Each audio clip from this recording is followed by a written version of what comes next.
I've definitely heard of colleagues, and for one or two of my patients, this has been true that this has increased the interest in 211. That's on-demand prep.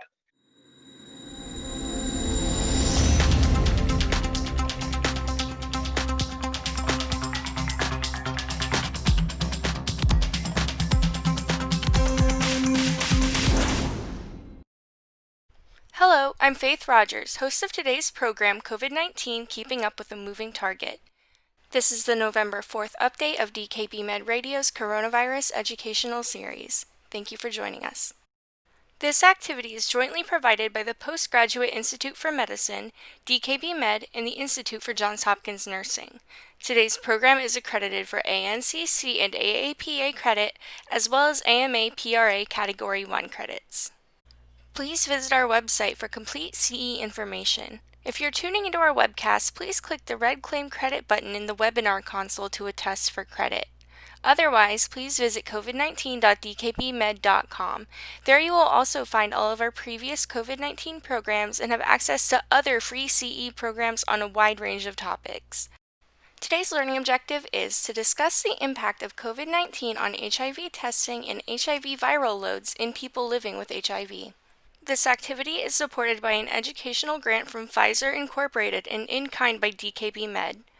All activity content and materials have been developed solely by the activity directors, planning committee members, and faculty presenters. With us today, we have Dr. Paul Auwaerter, Clinical Director of the Division of Infectious Diseases at Johns Hopkins School of Medicine. This is the second part of his interview with Dr. Matthew Spinelli, Assistant Professor in the Division of HIV, Infectious Disease, and Global Medicine at the University of California, San Francisco, and San Francisco General Hospital. They will be discussing both the direct and indirect impact of the COVID-19 pandemic on the HIV epidemic, as well as people living with HIV. Dr. Auwaerter, Dr. Spinelli, thanks again for your time. Thank you, Faith. And our topic is the pandemic, but also the HIV epidemic and its direct as well as indirect effects on people. I'm delighted to have Dr. Spinelli here joining us for the second of the broadcasts now. The focus of these next few minutes are what are some of the indirect effects? So much of our healthcare system had been put on hold to focus on people who are infected with the novel coronavirus. But as we're getting back, even as we get back into some semblance of normalcy, at least for the time being, it's clear that people have changed their behavior and health systems have changed their access and so on. What's your view, particularly for people that may be living with HIV? What's been the impact on this group in terms of the pandemic, especially who are so dependent on chronic disease management? Great. Thanks so much for having me. And I think that's such an important question that many of us are quite worried about. I do think telemedicine has been one way that we have been able to cushion some of these impacts on our patients, although telemedicine is not always the same as an in-person visit. And we get into issues with the digital divide, particularly I work in a public hospital and my patients are either uninsured or on public insurance. And many of them do not have access to phones or at least having a phone plan for me to be able to call them, particularly our homeless population. So I'm really worried about that group, and we're already seeing worse viral suppression overall in our clinic, but magnified among the homeless population. In terms of how we try to attenuate that, I think keeping some in-person visits open is important. And we initially were probably about half and half. I think it does seem like the in-person visits have become a bit more crowded.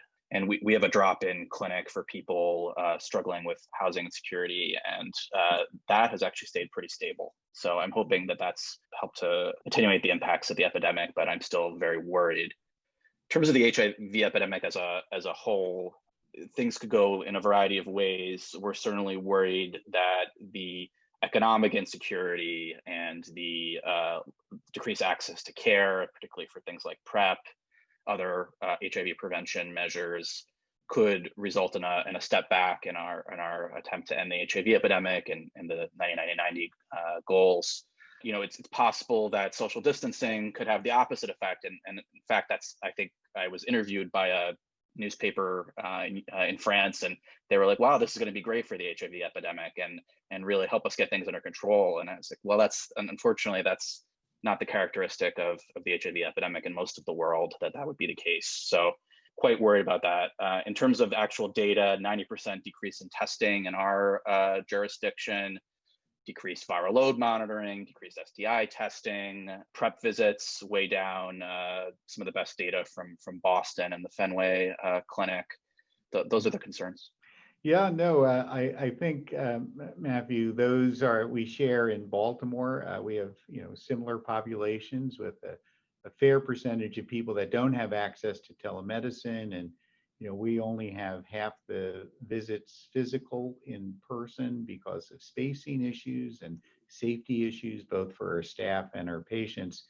So it's been very difficult. And as you point out, I think, we were just trying to help grapple with the opioid crisis. I think, there's been quite a spike in acute hepatitis C cases along with HIV, and not in the boomer population, but in the 20 and 30-year-olds. And many of these programs, which are just sort of getting steam, have been sidelined.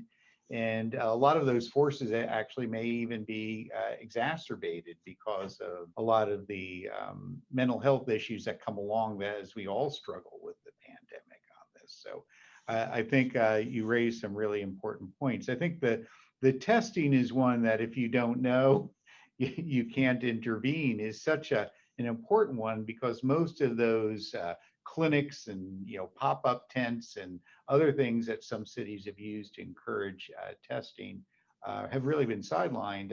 Even in our emergency room, we used to really have programs focused on quick oral testing for HIV for anyone that wanted it or didn't have one on record, and that's sort of been sidelined as we're dealing with the pandemic. Yeah, I totally agree. Not just in resources, I also think cognitively people are not thinking about it as much anymore. Certainly, I've seen cases of PCP diagnosed as likely COVID-19. That's happened twice in my hospital that I was aware of. I'm certain that the HIV testing is down, even outside of targeted programs. I totally agree. And your point about the opioid epidemic resonated with me as well. We've seen an increase in deaths related to overdoses in our city. Yeah, I'm worried there will be a lot of impacts that are hard to quantify right now. Yeah, and this is worldwide. I mean, the Gates Foundation had really put forward their morbidity and mortality figures, and they really feel the pandemic will set back many countries 2 to 10 years for tuberculosis, malaria control. It's just really a necessary but diversion of resources. Really are going to be a step back at a lot of levels. One other interesting aspect, many of us have been impressed that this coronavirus does more than just tickle the immune system.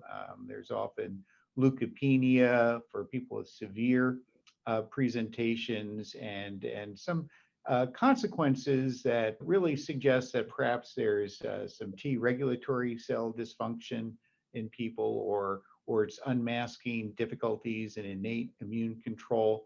For example, some critically ill patients end up with mold infections like Aspergillus. Mm-hmm. And I was wondering, have you seen cases where that dovetails perhaps with uncontrolled HIV, or do you feel if people do acquire it in certain circumstances that, for example, advanced AIDS, that disease might be worse, or there might be more opportunistic infections? Any sense on that? I'm worried about that. I do think the transient leukopenia. I've heard of a case of not at UCSF, actually at Johns Hopkins, of someone who had a high CD4 count, but in the context of COVID presented with thrush. And so I think there are, as we see more and more cases of this, we'll learn more and more. And I do think there's a very important role for the translational scientists to enroll people who are recovering from COVID-19, both with and without, living with and without HIV, to try to understand some of these impacts. And we talked about in our last session about a hint that severity is greater among people with a lower CD4 count. So I think it's of incredible interest, both scientifically and also for public health for our patients. have any of these measures sort of changed your prescribing habits at all? And I just sort of mean just because we're not maybe getting CD4 counts as much, or there's fewer clinic visits for certain patients. Any sense that you've adapted your own practice to help these patients in different ways? I think there's growing data that in general, we should give our patients 90-day prescriptions and not force them to go to the pharmacy for every 30 days. And, the more barriers we create, even outside of a pandemic, are, they may have small effects, but they can add up on a population. So yeah, definitely giving 90-day prescriptions and more refills. And that's been a guidance from a variety of public health agencies. This is related to prescribing, but thinking a lot about my patients' mental health and substance use, and trying to start people extra hard on substance use treatment during this time. That would be another example. In terms of PrEP, I've definitely heard of colleagues, and for one or two of my patients, this has been true, that this has increased the interest in 211. That's on-demand PrEP. I think it makes a lot of sense if you're having less sexual contact during this time, but of course, sexual behavior can be unpredictable. So it's good to have a backup to protect our patients who are exposed to HIV. That would be something that I think it would be good for public health departments to really get the word out there about 211. It hasn't been supported so much by the CDC, but certainly more and more health departments are supporting it, including my own. Yeah, no, I think some of these adaptations are very important because I have a sense the coronavirus will be with us for quite a while, perhaps incorporated as a regular illness, and whatever it becomes, either because of immunizations or exposures and herd immunity, there's going to be populations where, unless if this virus changes its genetic makeup and effects, this can still be a serious disease, I think, for years and decades to come, and hopefully we'll have a vaccine that has an impact. So many of these vaccines have really novel approaches to them that really haven't been tested as much, including viral vectors. Just speculation purely. When would you worry with your patients with some of these viral vector vaccines? Because are you going to not use them at all? I mean, I have a feeling we won't have guidance out there, or one that's based on very limited evidence. And I know this is purely speculative and hard to answer, but from the landscape of the viruses, of the vaccines that you see that are in phase 3 trials, are there any kinds that you feel like you're going to be more comfortable for if they're approved, or less? Yeah, I think you raise an important point, and I agree. We're probably not going to have guidance, and we're going to have to sort this out as a field. I'm not worried about my patients with CD4 counts that are above 200 and are virally suppressed. I think that's a group where, over a variety of vaccines, we have more and more safety data. Yeah, I do worry about different adverse effects, particularly for our patients who have dysregulated immune systems. So it's something that I should think about more, actually. I think we all will, point. and probably will be in a fairly data-free zone for a while. I did have a little bit of comfort just because of the mass immunizations with the vesicular stomatitis virus that was made into a viral vector for the Ebola vaccine. So that was administered to hundreds of thousands of people in the DRC and also in other countries in West Africa over the last 6 years. And granted, it wasn't a placebo. You might remember all the controversy because it wasn't an RCT. They were just using it. And here we are in the pandemic arguing that we need the phase 3 for sure. So it's sort of interesting that that's an FDA approved vaccine for less than a year that we have, but that was just based really on single arm use in ring immunization patterns. But obviously there were HIV infected people and so on that got the vaccine unknowingly. And, we'll see, and I think there's some efforts trying to see if there's been effects and so on, but of course, much harder to understand. Yeah, and I think you raise a vaccine policy, an important vaccine policy point. I was glad to see the newer FDA guidance that the phase 3 trial should not end if an EUA is offered, because these questions are going to persist, and it all the more important to make sure we're enrolling diverse populations in the developing world in these vaccine trials, so that we can accrue sufficient people living with HIV in these trials. And initially not allowing people with HIV in the trials was concerning. So right. Yeah, I think there's important and regulatory I points. think that's something to close on, because of course manufacturers are conservative. They don't want to go to high risk groups potentially with their products, and want to make sure it works. So it's always transplant patients, HIV, the disadvantaged, certain racial groups that don't fill up early. And people are aware of this, but I think we're still going to be stuck with really not knowing, and trying to really use inference and expert opinion to try to decide, should we give a vaccine to a patient or not, especially in our HIV clinics. Well, Dr. Spinelli, I really wanted to thank you for joining us. Lots of interesting topics, and of course, many which we definitely need to revisit regularly as this pandemic wears on. So thanks so much. Thanks so much for having me.